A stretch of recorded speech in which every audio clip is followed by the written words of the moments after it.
last time we talked about ionic bonding, and today we are going to talk about covalent bonding.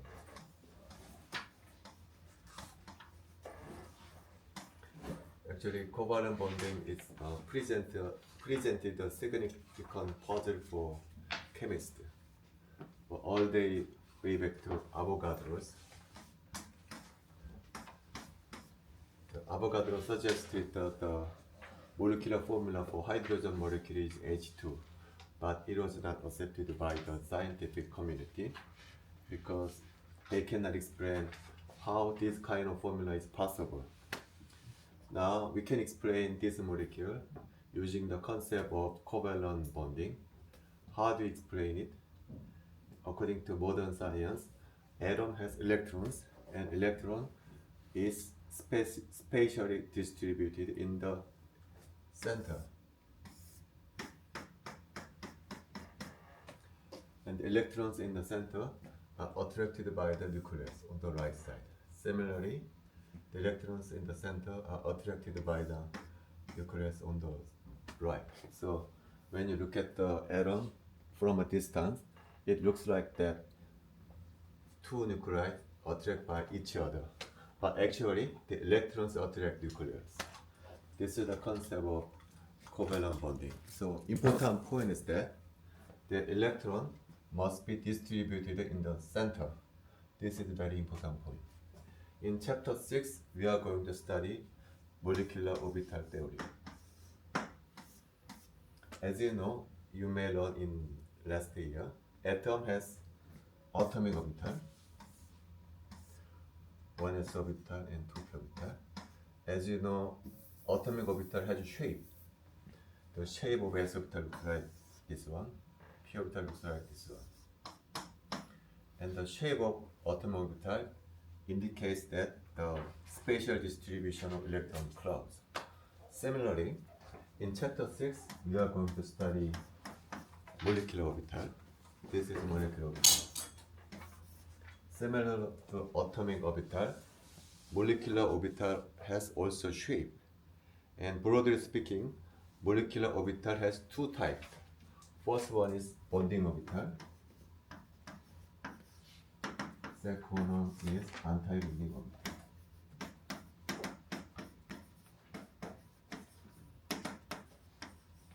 The shape of bonding orbital just looks like this one. The shape of bonding orbital looks like this one. So the electron clouds are concentrated in the central region. But for anti-bonding orbital, looks like this.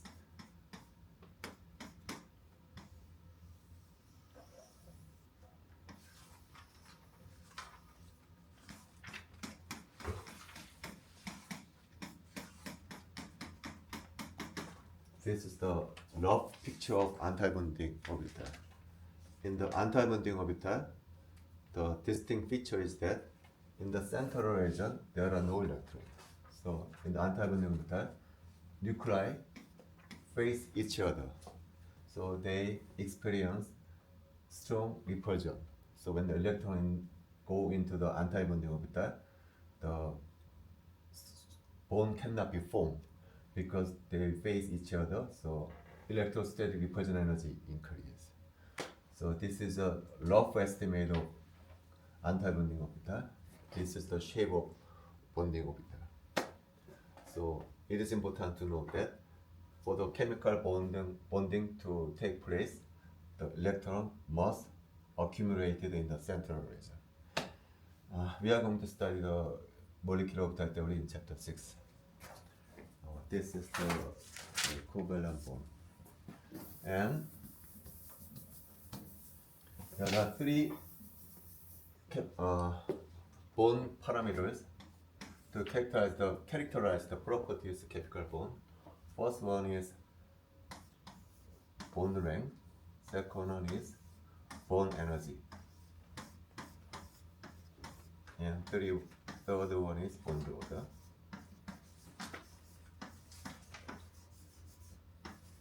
This one is already discussed. When you draw potential energy curve, we can define bond length and bond energy. This is bond length. the distance where the potential energy is minimized. Bond energy is defined as the bottom of the potential curve to the dissociation limit is the bond energy. And additionally, from the curvature of this bond, we can also define a force constant. From the force constant, we can also determine the vibrational frequency of the molecule. And thirdly, bond order. And you should know the general sense of scale of the bond length and bond energy. Roughly speaking, the magnitude of bond length is Armstrong, and the general scale of bond energy is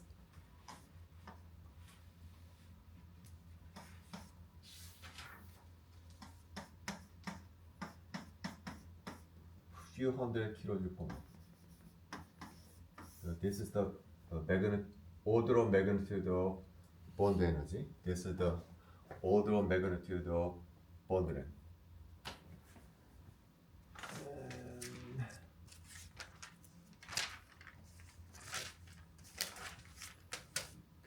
And this table shows the bond energy of various molecules N2, O2, and F2.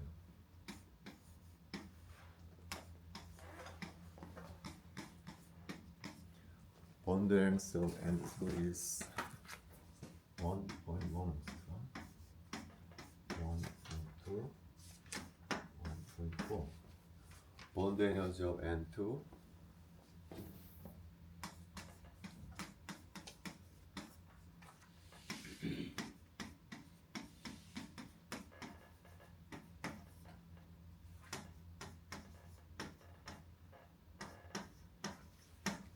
as you can see in this table, you go down the column, bond length increase, but bond energy decrease.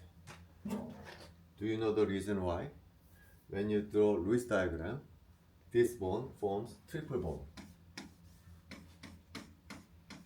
For O2, it forms double bond, single bond. So you go up the column, bond strength increase, right? So when bond strength increase,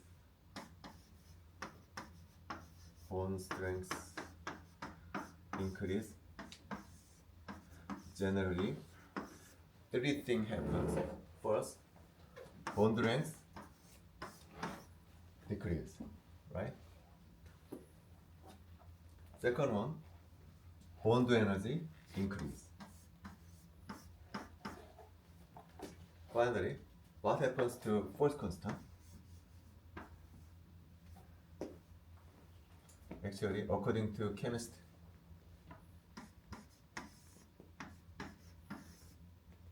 chemical bond is modeled as spring, and spring has force constant. Generally speaking, bond strength increase. Generally, force constant also increase. And force constant is increased, vibrational frequency also increase. So this is a general trend when bond strength increase. Okay, now I will compare this table with this one. This is molecule. This is atom. Now, atomic radius of nitrogen is 0.7 angstrom, oxygen 0.66 angstrom. Now, the radius of nitrogen atom is larger than the oxygen atom. Why? Nitrogen is on the left of oxygen in the periodic table. So when you go from left to right, effective nuclear charge increase. So atomic radius decrease. So atomic radius of nitrogen is larger than the oxygen. But for molecule, as I said before, the molecule forms triple bond, but oxygen double bond. So the bond length decrease. Okay, this is the difference between molecule and atom.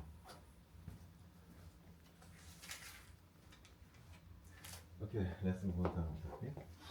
Last time we defined electronegativity. Now I'm going to explain the practical use of electronegativity. And last time we also studied potassium fluoride.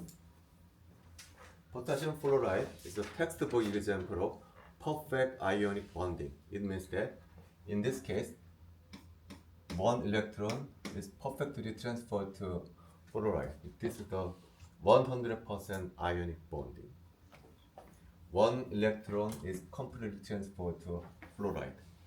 But how about hydrogen fluoride? In this case, this is partially ionic. This is not perfect ionic bonding. So only a fraction of electron is transferred to fluorine. Delta is not equal to 1. It is less than 1. Now question is, the delta must be related to the electronegativity difference between two atoms.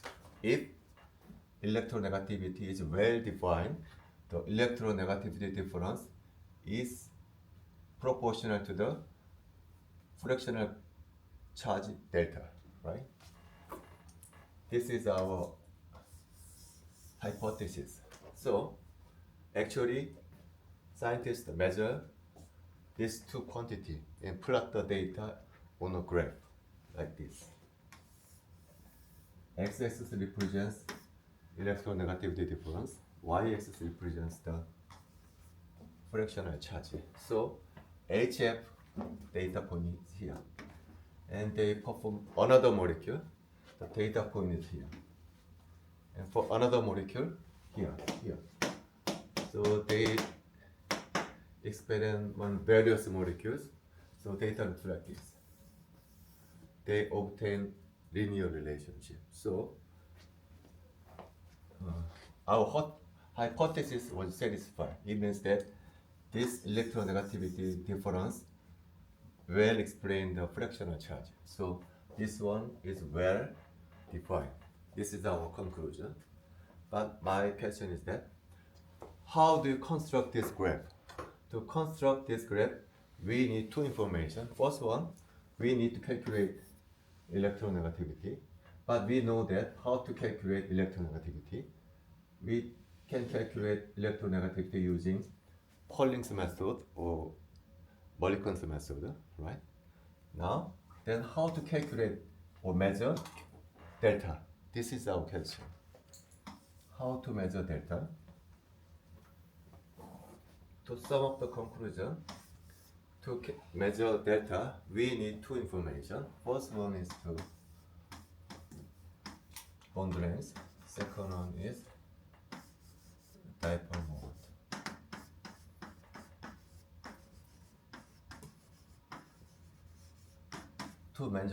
To measure fractional charge, we need to measure bond length and dipole moment. So, to first step, I'm going to define dipole moment first. Dipole moment is generated when the two charges minus q and plus q are separated by r. Dipole moment is generated, and dipole moment is defined as q times r. This is the definition of dipole moment. Now I'm going to use this definition to our molecule. Now molecule is here.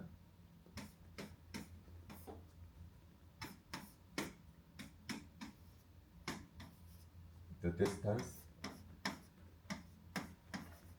the bond length of HF is RE. I'm going to use this definition to this molecule. So dipole moment is R equal RE and this is Q. But for example, in this case, +1 means charge E is transferred, right? E. How about delta? When the delta means that Q equal delta E, right? So for our molecule, the dipole moment can be expressed using this formula. So to determine delta, we need to measure dipole moment and bond length. So when we measure bond length and dipole moment of HF molecule, we can determine fractional charge delta. So using this method, we can construct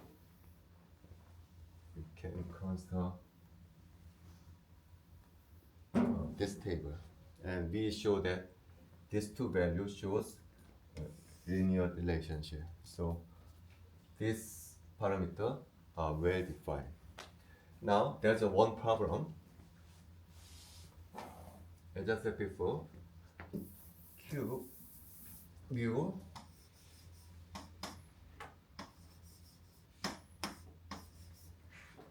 now what's the unit of dipole moment? Dipole moment is defined as Q times R. Q is charge, R is distance. So unit of dipole moment is coulomb meter. This is the unit of dipole moment. But this unit is not good for chemistry. This unit is too large for chemistry when we apply it to molecule. Why? Well,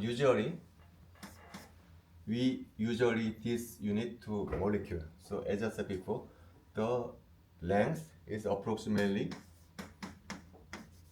Angstrom scale for chemistry, right? The coulomb, usually electron is transferred. So the unit of coulomb is 10 to the minus 19 coulomb. This is a chemistry usually use unit. So this unit is too large for chemistry. So it is inconvenient for chemists. So chemists usually use different unit of dipole moment. So chemists use different unit. The unit is called debye. This is the unit chemists usually use. 1 debye is defined as following. Plus E minus 2 charge plus E minus E are separated by 0.2082 angstrom. It is separated. It is called 1 debye. This is the definition of 1 debye. Now next question is that when the distance is doubled, so the distance is doubled, so 0. Then what would the dipole moment be? What be the dipole moment? It must be 2 debye because charge is the same, right? Only the distance is doubled. Now following the logic, then what would be the dipole moment when the distance is R angstrom? The dipole moment be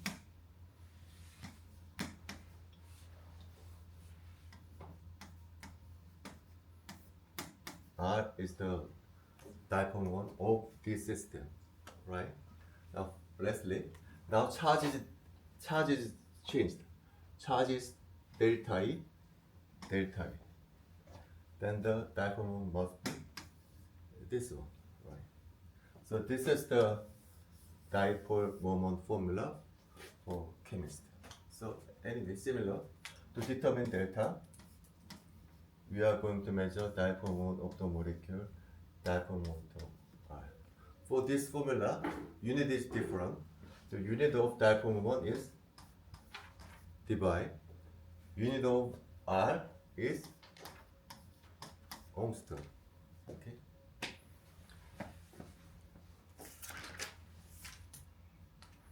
Okay, now let's move on Lewis diagram.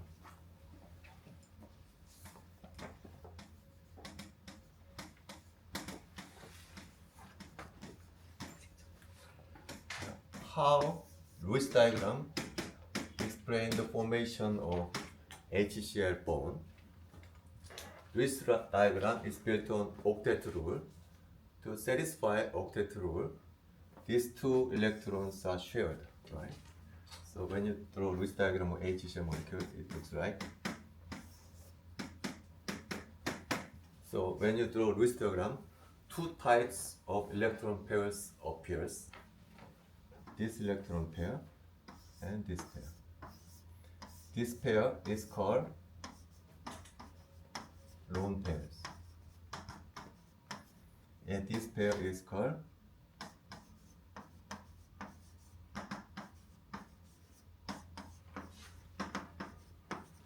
bonding pair. Two types of electron pairs appears when you draw Lewis diagram. Similarly, when you draw Lewis diagram and usually the bonding pairs are represented by a line, right? When you draw Lewis diagram for NH3, it looks like this. In this case, three pairs of bonding, one pairs of lone pairs, right? And you can also explain multiple bond using Lewis diagram for O3, O2. When you draw Lewis diagram, multiple bond appear. It is very easy concept. But this case, O2, NH3, HCl is a simple one. It means that for given molecule, only one Lewis diagram can be drawn.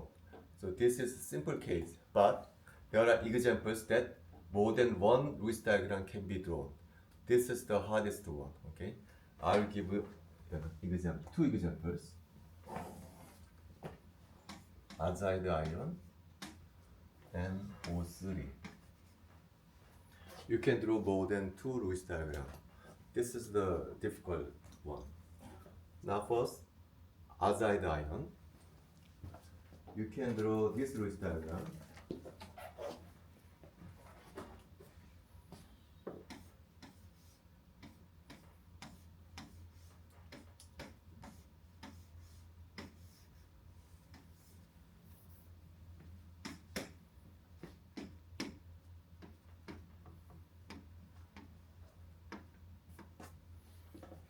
This Lewis diagram perfectly satisfies octet rule. But this is not the only one that satisfies octet rule. You can draw another Lewis diagram.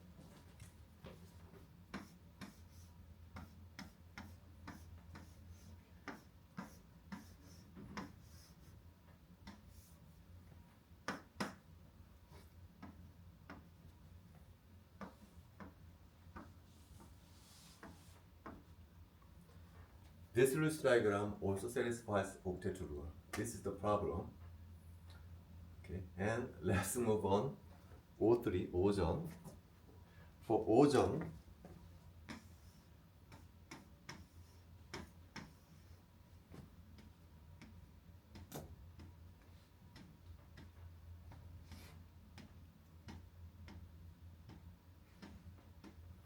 this Lewis diagram satisfies octet rule, and you can draw another Lewis diagram.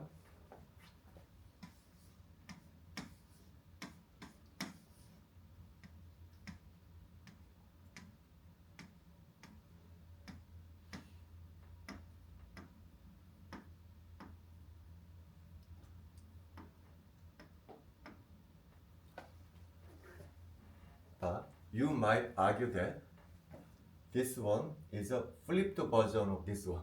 You can flip this Lewis diagram, it's the same. So you might argue that this one is actually same. So you might erase this Lewis diagram. So for Lewis diagram for O3, you only adopt this one. But this is wrong. Why? Because if you only erase this Lewis diagram and for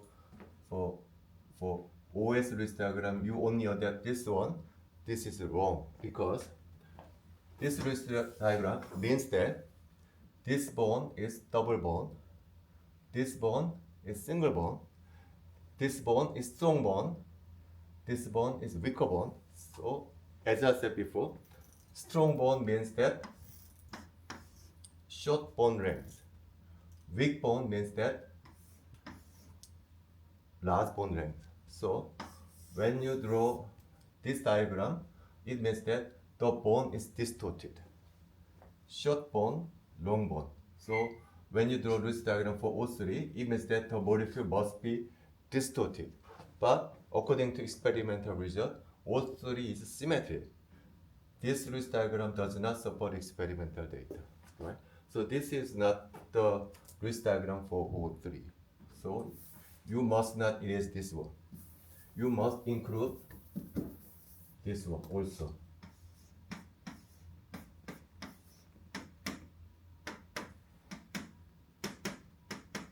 And you also add double-headed arrow. This double-headed arrow means this Lewis diagram represents resonance structure. This resonance structure means that the Lewis diagram O3 is the hybrid structure of these two structures. This O3 has characteristics of both of these two structures. For example, it means that the bond has both characteristics of double bond and single bond. So, bond order of this bond has double bond characteristics and single bond characteristics. So, the bond order of this one is 1 and 1/2. Similarly, this bond has single bond characteristics and double bond characteristics. So, the bond order of this one is 1 and 1/2. Same bond order, okay? So to represent the bond order of O3, you must include both Lewis diagram, okay? The resonance structure, okay? I'll take another example. NO3 minus. When you draw NO3 minus, it looks like this.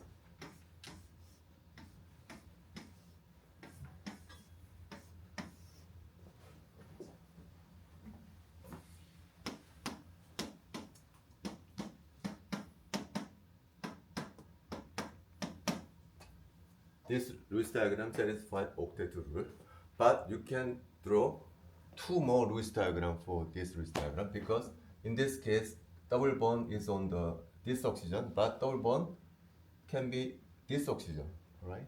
So you can draw two more Lewis diagram.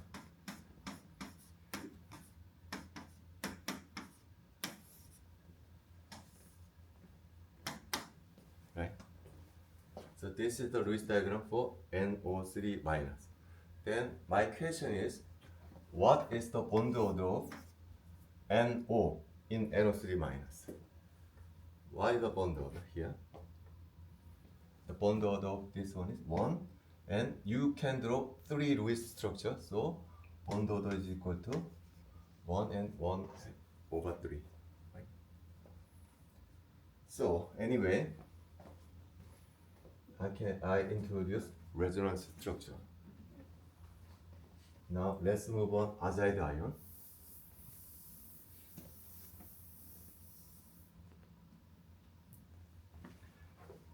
For azide ion, we are going to define formal charge. You may learn the definition of formal charge last year. For nitrogen atom has normally 5 electrons, and nitrogen atoms are surrounded by lone pairs and bonding pairs. Lone pairs are exclusively belong to nitrogen atom, but bonding pairs are shared by another nitrogen atom. So only half of bonding electrons belong to nitrogen. Okay. So how many electrons belong to this nitrogen? 1, 2, 3, 5, 1, 2, 3, 4, 6, 6 electrons belong to this one. But nitrogen fifth group. So formal charge of this nitrogen is minus 1. Similarly, formal charge on the right side of nitrogen is minus 1. And how about this one? The nitrogen atom in the center has 4 electrons, so formal charge is plus 1. How about this one? There are 5 electrons around this nitrogen, so formal charge is 0. How about this one? 1, 2, 3, 4, 5, 6, 7, so minus 2. And formal charge of this nitrogen atom 1. According to formal charge theory, this structure is more stable than this one. According to formal charge theory, the minimal charge separation means more stable energetically. So this structure is more stable than this one. So we can erase this structure. So Lewis structure for N3 minus is this one. Okay. And this may be answer bad, but you can also say that you can, for N3 minus Lewis diagram, you can draw Lewis structure, and you must comment this structure is energetically unfavorable and make a small contribution. Then this may be the answer, right? So there are two answers. First one, just erase this one. This is answer. And second answer maybe you can draw both of them and with double-headed arrow to represent resonance structure. And you must add a content. What content? This is energetically unfavorable. So it makes small contribution. Then this may be the answer. Now, formal charge is very, very useful. Why? Because carbon monoxide, H.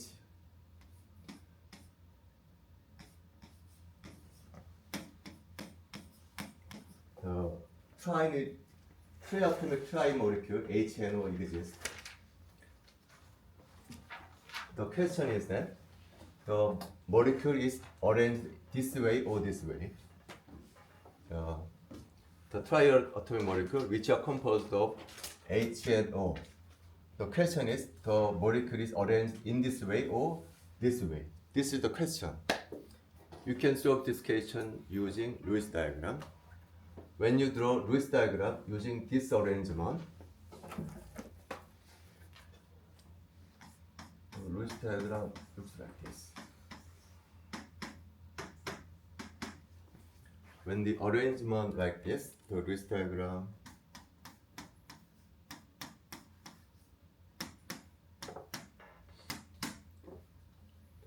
now question is which Lewis diagram is stable is the question. So when you assign formal charge, what is the formal charge? 1, 2, 3, 4, 5, 0. 1, 2, 3, 4, 5, 6, 0. Now 1, 2, 3, 4, 5, 6, minus 1. This one plus 1. So when you compare the formal charge, this structure is more stable. Actually, according to experimental result, this structure is found. So it's very, very useful. And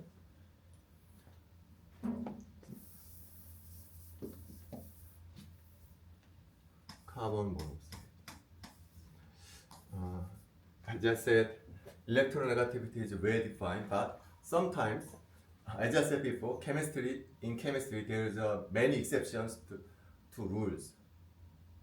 This is exceptions. For example, based on electronegativity alone, where is partial negative charge on? According to electronegativity theory, oxygen is more electronegative, so you might think that partial negative charge on oxygen. But actually, according to experimental result, partial negative charge is on carbon. So this experimental result cannot be explained by electronegativity theory. But this one can explain by using formal charge theory. How? When you draw Lewis diagram and when you calculate formal charge, this one minus 1, this one. So you can explain why formal charge is on carbon. And this experimental result is very interesting because in chapter 8 we are going to study coordination complex. Iron transition metal usually forms covalent complex, coordination complex. It forms octahedral complex. And in octahedral site, ligand such as carbon monoxide binds this site. The question is that iron binds, which part of oxygen binds to iron? This is the question. Oxygen binds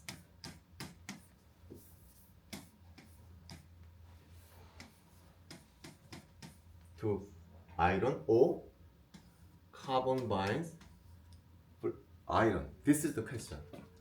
Which atom binds iron? That's the question. But you might think that iron is transition metal, so it easily loses electrons, so become positive ion. So you might think that the iron is positively charged, so it binds with negative end of ligand. So negative end of ligand might be oxygen because oxygen is electronegative atom. But as I said before, partial negative charge is actually on carbon. So carbon binds up fluorine. This is what. This is the actual experimental result.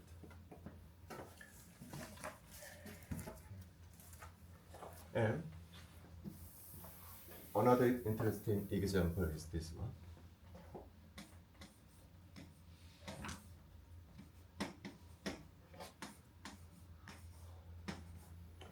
For NO2 molecule, which atom is in the center? For NO2 molecule, N is in the center. So for this molecule, N is the central atom in this molecule. It is symmetry.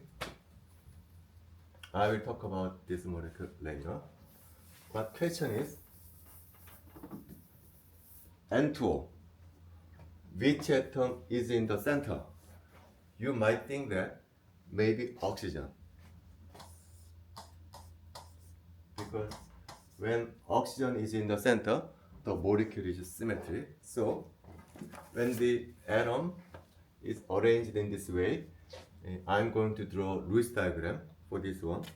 When you draw Lewis diagram for this molecule,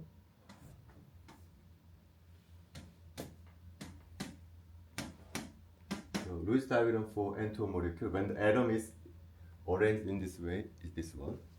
And the formal charge of this one is 1, 2, 3, 4, 5, 6, this. Minus 1, minus 1. Then, what's the formal charge of oxygen? It is plus 2. Why? So, this Lewis diagram is energetically unfavorable. Why? This plus 2. The oxygen is electronegative atom and takes positive charge. So this Lewis diagram is energetically very, very unfavorable. This is unacceptable. So actually, according to experimental result, oxygen is not a central atom. This is actually the molecule atom is arranged in this way, unsymmetry. So when you draw Lewis diagram for this molecule, you can draw Lewis diagram this way.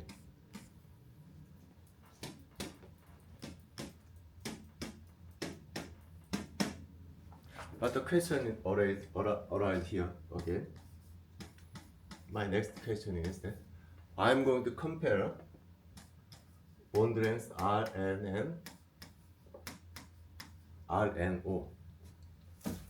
Which bond length is shorter is my question. Now, I can draw this Lewis diagram for this molecule, but I can draw another Lewis diagram for this molecule.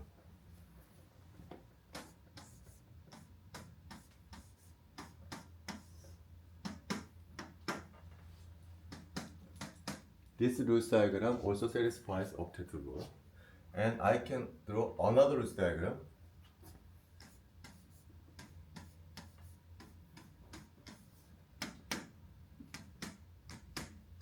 So actually you can draw 3 Lewis diagram, and I can assign formal charge. This is +1, this is -1, this -1, +1.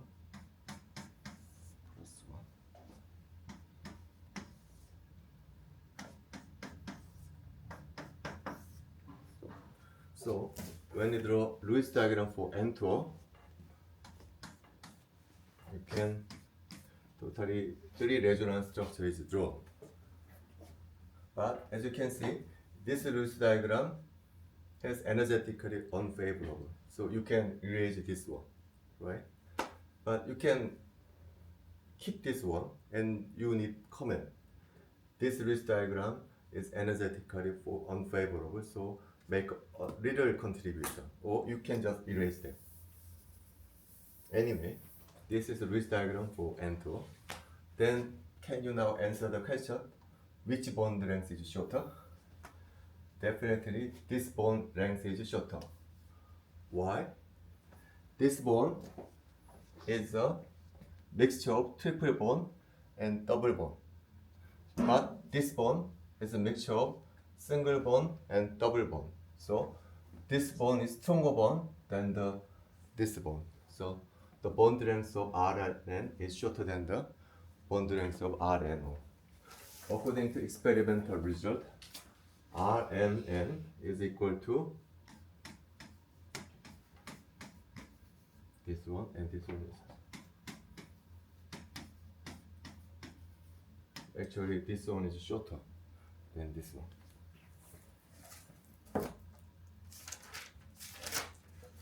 This is a Lewis diagram. And as I said repeatedly, in chemistry there's an exception to the rules.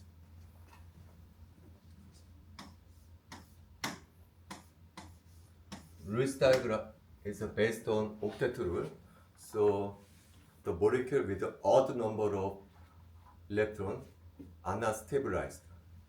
But this molecule has odd number of electrons because nitrogen has odd number of electrons. So according to Lewis diagram, this molecule cannot be stabilized. But this molecule is very, very stabilized.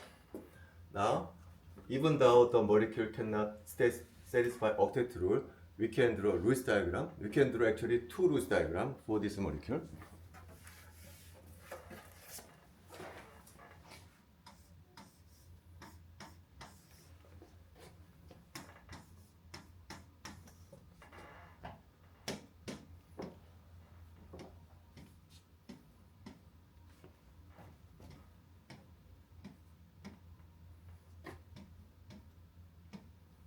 You can draw 2 Lewis diagram for any molecule. The question is, which Lewis diagram is more favorable?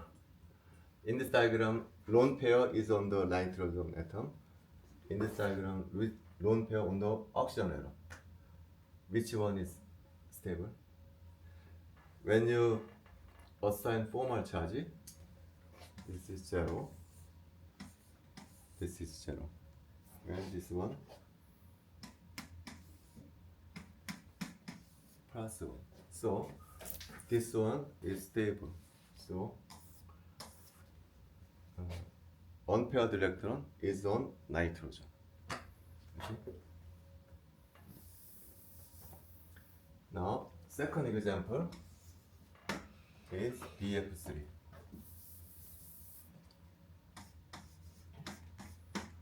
You can Lewis diagram that satisfy octet rule.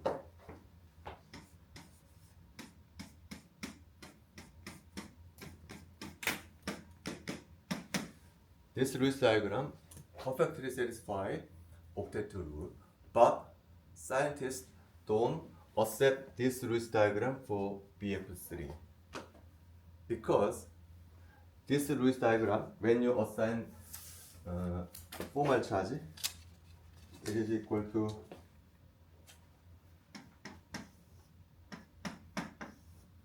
this one.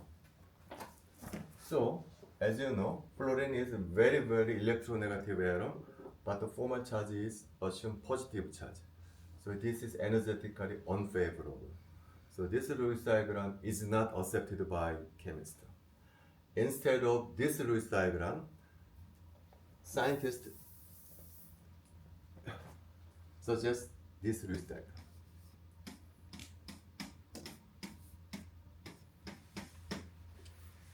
You can see this Lewis diagram does not satisfy octet rule. Even though this Lewis diagram satisfies octet rule, scientists accept this Lewis diagram because this Lewis diagram strongly support experimental findings. What experimental finding? According to experimental finding, this molecule reacts with NH3 rigorously to form chemical bond between nitrogen and boron.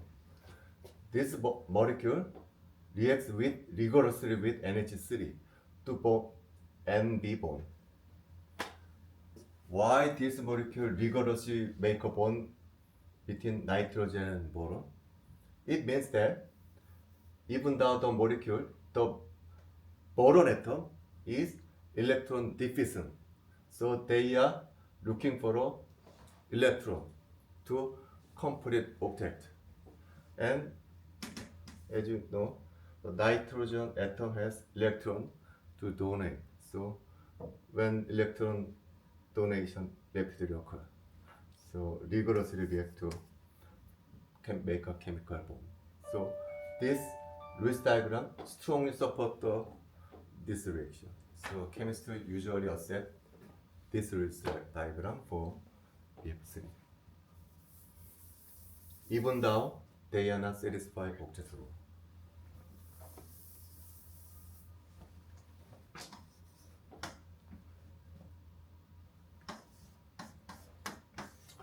As you know, this one does not satisfy octet rule. It forms 6 bonds, so it accepts more than 8 electrons, right? So it definitely violates octet rule. This phenomenon is called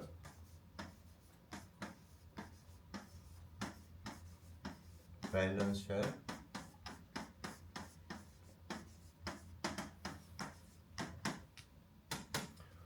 For the valence shell expansion to occur, this central atom has d orbital. Extra electrons must be enter into d orbital. D orbital must be available to accommodate extra atoms. So this is important. D orbital must be available to accommodate extra atoms, right?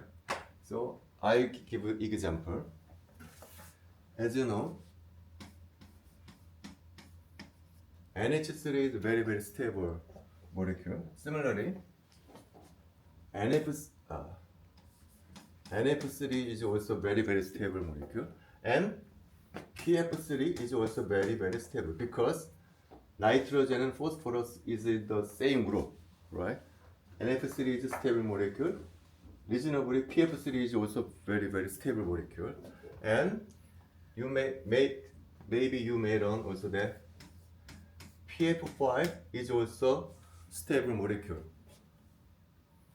The question is then, what about NF5? NF5 is stable? This is the question because phosphorus and nitrogen is in the same group. This is stable, this is stable, this is stable. Then question is, Na5 is stable. This is the question. But this is not stable. Because this is stable because phosphorus has a d orbital available. So this molecule has valence shell expansion is possible because phosphorus has d orbital available. But nitrogen has no d orbital. So for this molecule, Na5 is not possible. For this case, only ionic form is this is possible, but Na5 is not possible. So d orbital is important for valence shell expansion. And another example of valence shell expansion.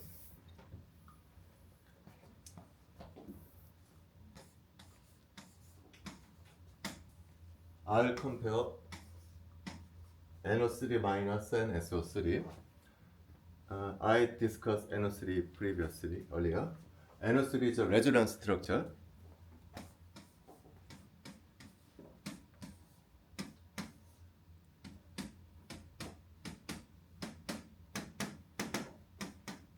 I can draw three structure. And what is the bond order of NO? 1 over 3, right? But NO3 minus is isoelectronic with SO3, right? Because NO3 has one more electron and SO3. So number of valence electrons of NO3 is equal to the number of valence electrons of NO3. The same. So isoelectronic.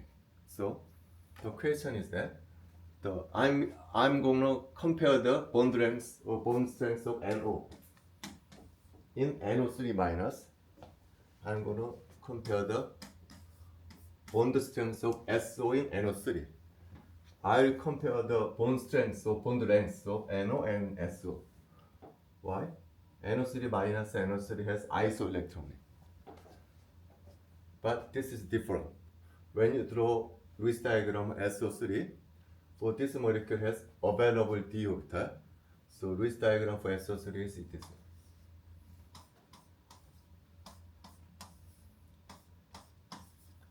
This is the Lewis diagram for SO3. So this is the bond order of SO in SO3 is simply 2.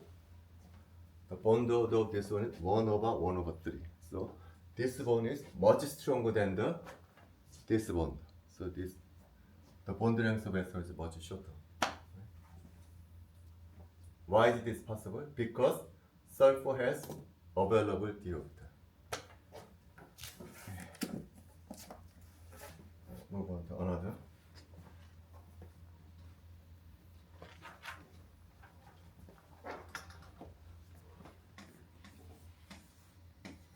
NO2 plus NO2 minus. I'm going to compare the bond length of NO in NO2 plus and bond length of NO in NO2 minus. Which bond length is shorter than the other? This is the question. And the NO2 plus is isoelectronic with CO2. And NO2 minus is isoelectronic with O3. Same number of valence electrons. So Lewis diagram is same. So when you draw Lewis diagram NO2 plus, it's just like CO2.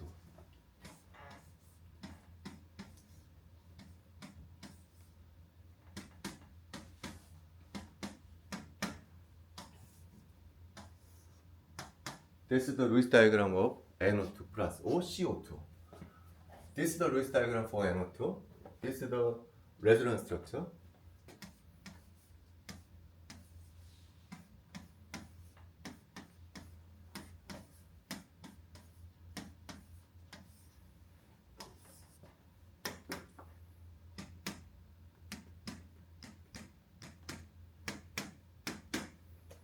Right. So bond order of NO in NO2 is 2. NO2 plus is 2.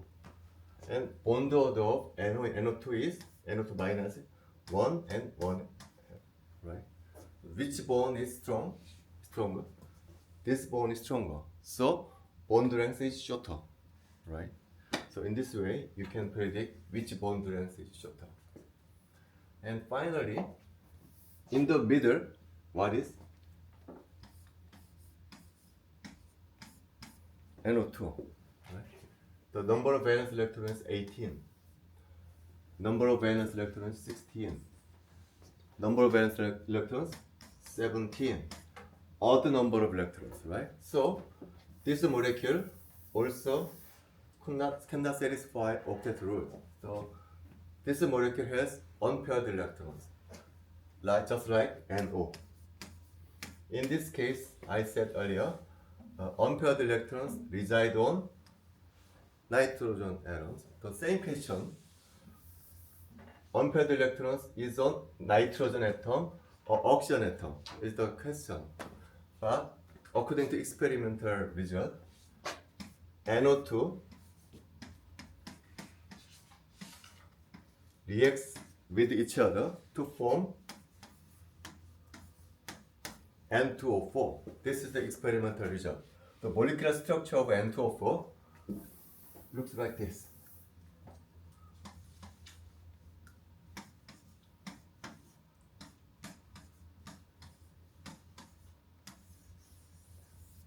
This is the molecular structure of N2O4. It means that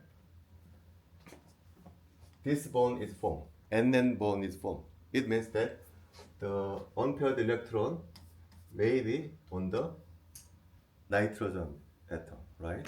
So when you draw the Lewis diagram, when the unpaired electron is on the nitrogen atom, it looks like this.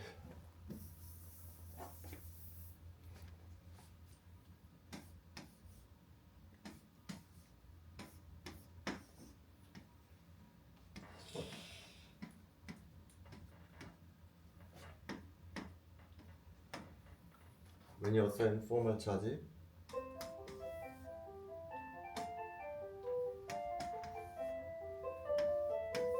so this is the Lewis diagram for NO2. But when the lone pair is on the oxygen, we can draw also Lewis diagram.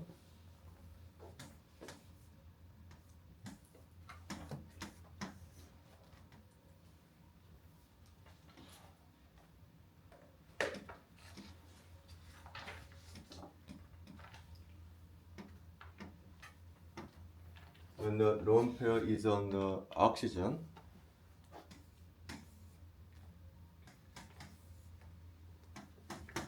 this time looks like this one.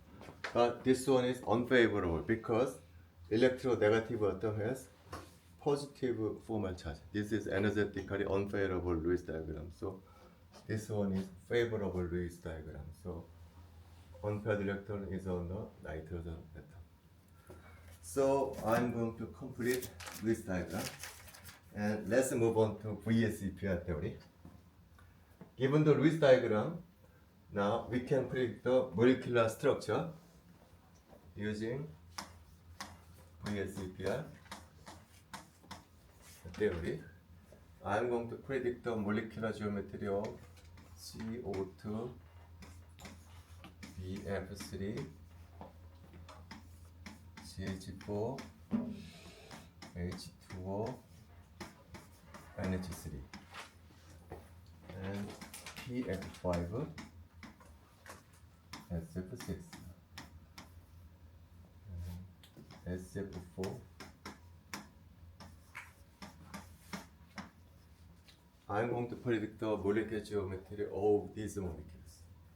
To predict molecular geometry, in first step, definitely we are going to draw Lewis diagram.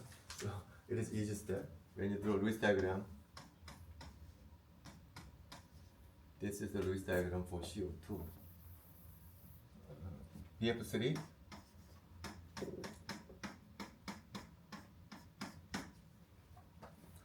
for methane,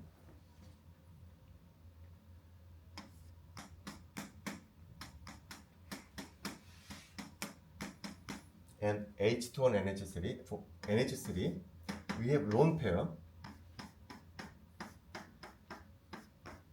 And for water, 2 lone pair. For PF5, no lone pair. SF4, 1 lone pair.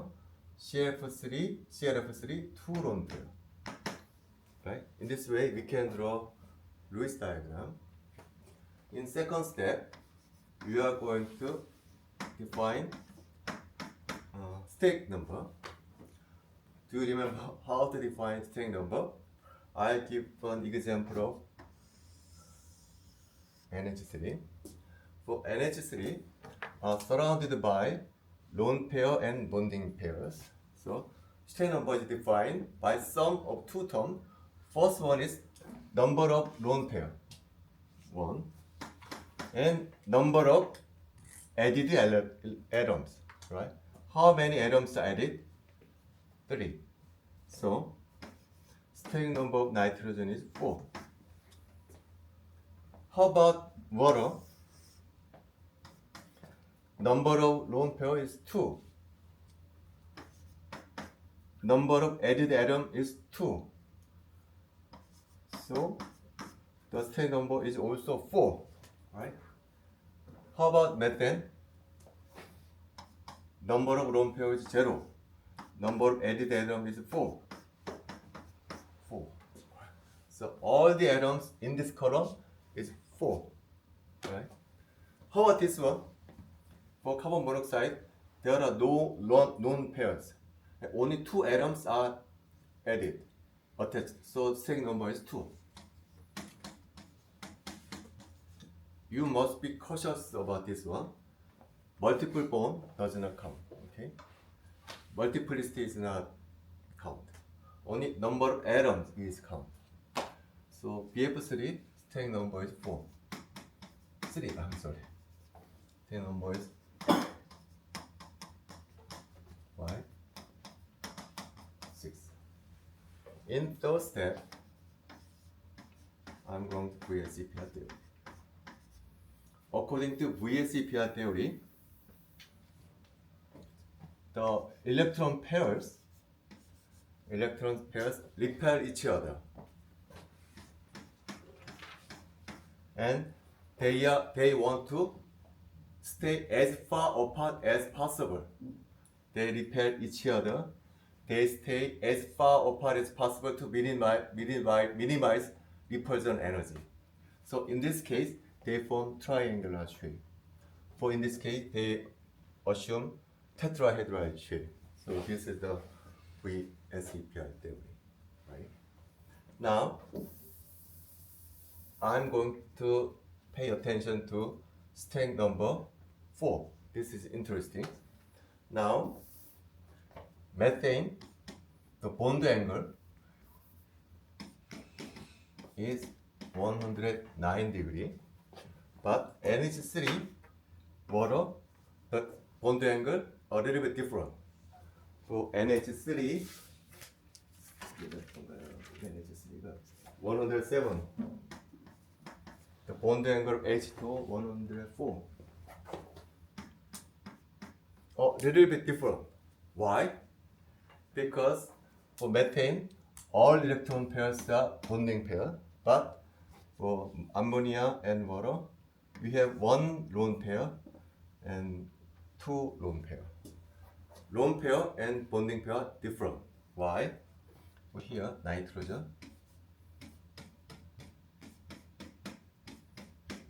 Here, lone pair, bonding pair. According to VSEPR theory, the lone pair exclusively belong to nitrogen atom, but bonding pairs are shared by another atom. Here, hydrogen atom. The bonding pairs are pulled by hydrogen atom.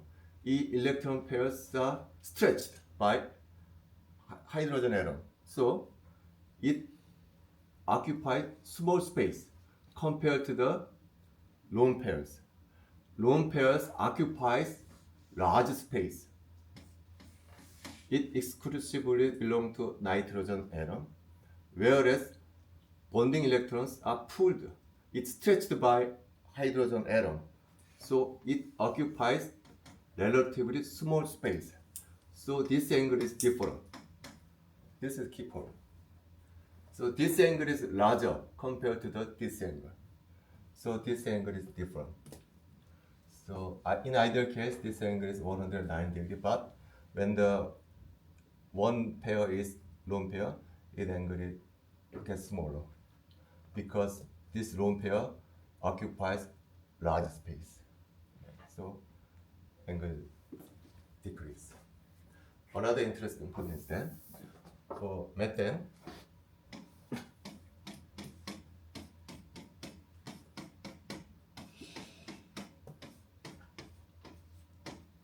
now I'm going to replace this hydrogen by chlorine, which is bulky one. I'm going to replace this bulky one. This hydrogen atom is replaced by bulky one. And my question is that what happens to this angle? This angle increase or decrease? It's my question. Initial guess is that when small hydrogen is replaced by bulky one, this bulky chlorine pushes hydrogen atom, so this angle might be decreased. It's the initial guess, but actually it does not decrease. Actually it increases. The angle is 110 degree. This is experimental fact. Why? This is the question. The reason lies in the VSEPR theory. According to VSEPR theory, molecular geometry are determined by repulsion. But what repulsion? Electron pair repulsion, not by atom-atom repulsion. This is the important point. According to VSEPR theory, molecular geometry determined by repulsion by electron pair, not by atom-atom. As I previously said, that chlorine pushes hydrogen means that geometry is determined by atom-atom repulsion. This is wrong. According to VSEPR theory, molecular geometry is determined by electron pair. Where is electron pair? Electron pair is here, not here. This is electron pair, right? Molecular geometry is determined by this repulsion. This is the key point.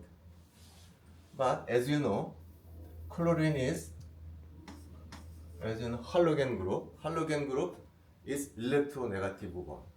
So it attracts electrons. So chlorine atom attracts electrons. So the electron density is lowered. So the charge decreased. So the space is minimized, right? So this one increase. Okay. So you must keep in mind that what this VSEPR means. It means that molecular geometry is determined by electron pair repulsion, not by atom-atom repulsion. Now moving on to step number 5. In step number 5, it forms a bipyramidal, trigonal bipyramidal. Trigonal bipyramidal looks like this. Now in PF5, there's no problem, but in SF4, we have one lone pair. In step number 5, its structure is trigonal bipyramidal. And step number 6, it is called octahedral complex. Now, there's a big difference between trigonal bipyramidal and octahedral. This position and this position. In octahedral complex, this position and this position is equivalent. It is indistinguishable. But in trigonal bipyramidal, this position is distinguishable. It is not equivalent. right? So we have name. This position is called axial position. This position is called equatorial position. But this position is equatorial, so there are no name is given for these two positions. So for this SF4 molecule, two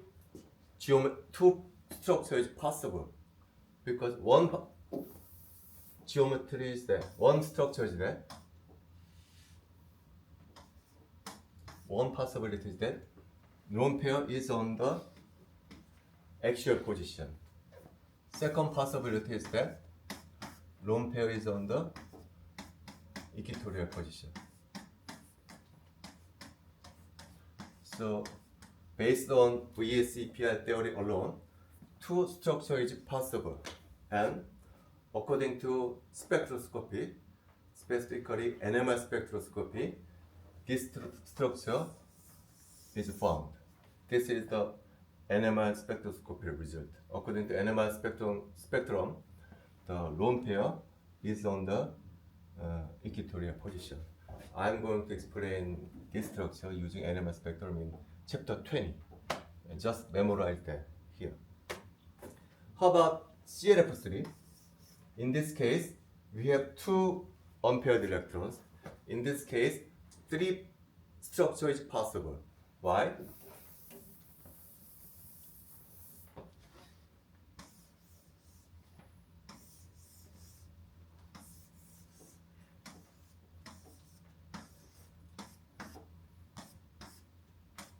First case is that two lone pairs are axial position.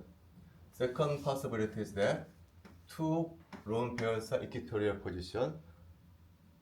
Third possibility is that one lone pair axial, the other is equatorial position.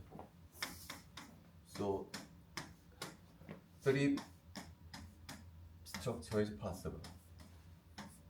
Similarly, according to NMR spectroscopic result, this structure is found. So in this case also, lone pairs occupy equatorial position. So to sum up the conclusion, in stage number 5, when lone pair appears, always the lone pair occupies equatorial position. It's easy to memorize. Okay. Now move on to another topic. Now I'm going to this one.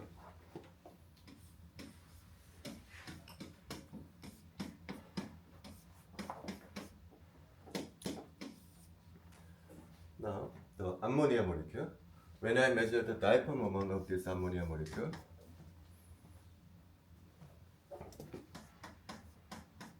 (1.47 divide), and I replace hydrogen by fluorine.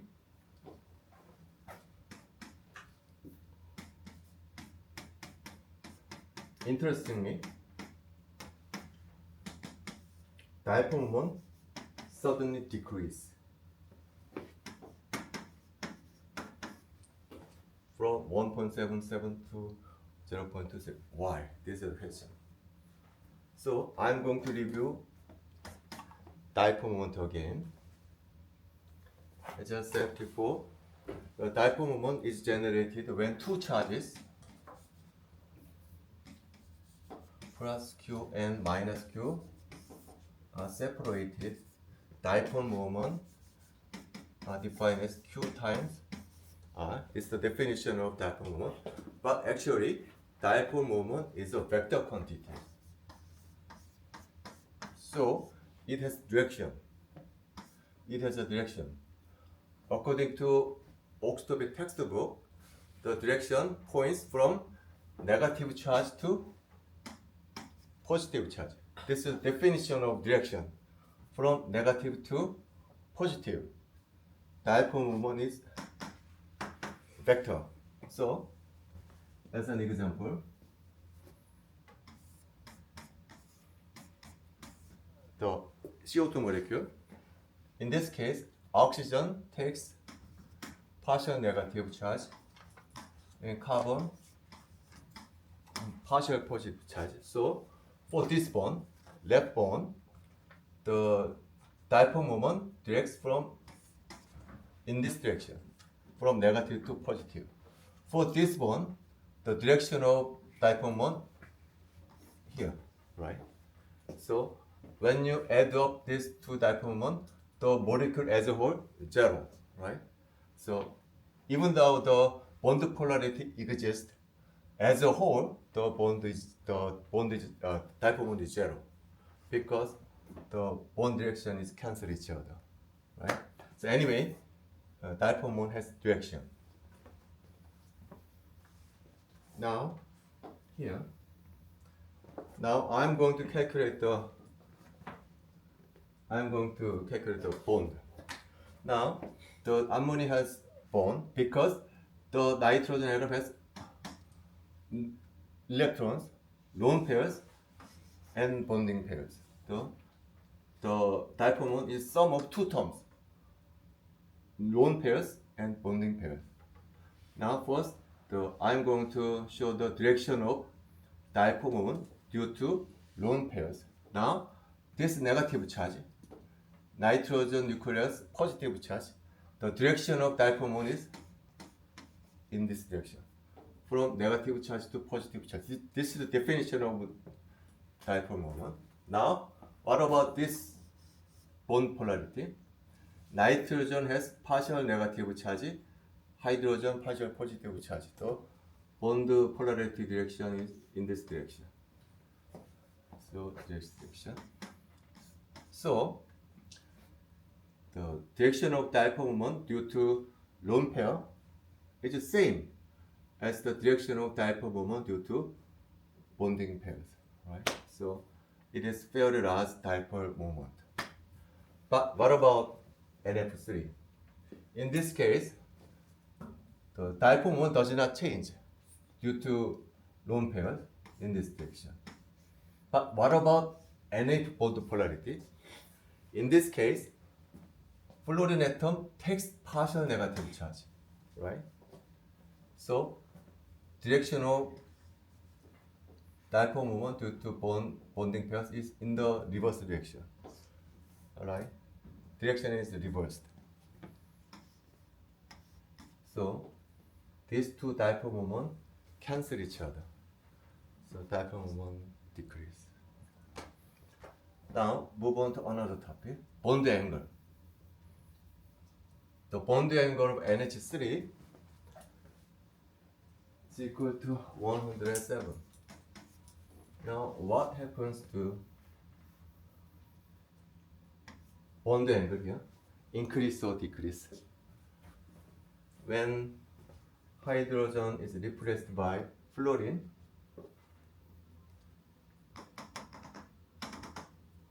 electron density decrease, right? So this bond angle decrease, right? So bond angle decrease, dipole moment decrease. Similar story can be applied to water molecule.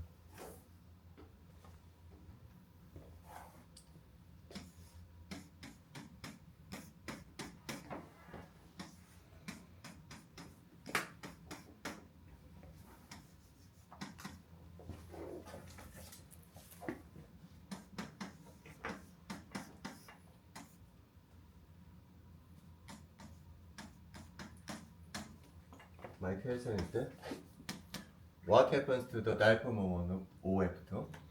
The dipole moment suddenly decrease. It is. What happens to the bond angle of OF2? It is decrease. Right?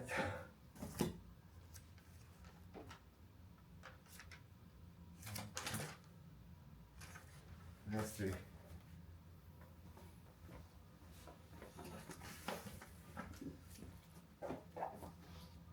Final.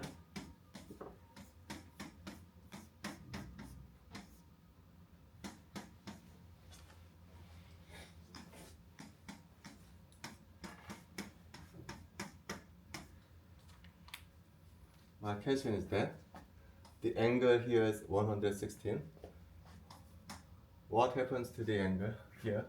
Increase or decrease? The electronegative atom, so it occupies small space, right? So angle decrease, right? So it is 108 degree.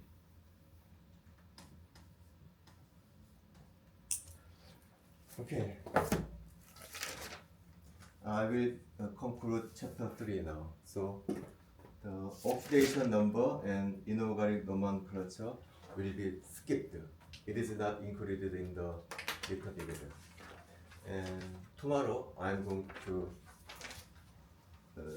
take chapter 4. Quantum mechanics will be introduced tomorrow. Okay. Do you have question? Then see you.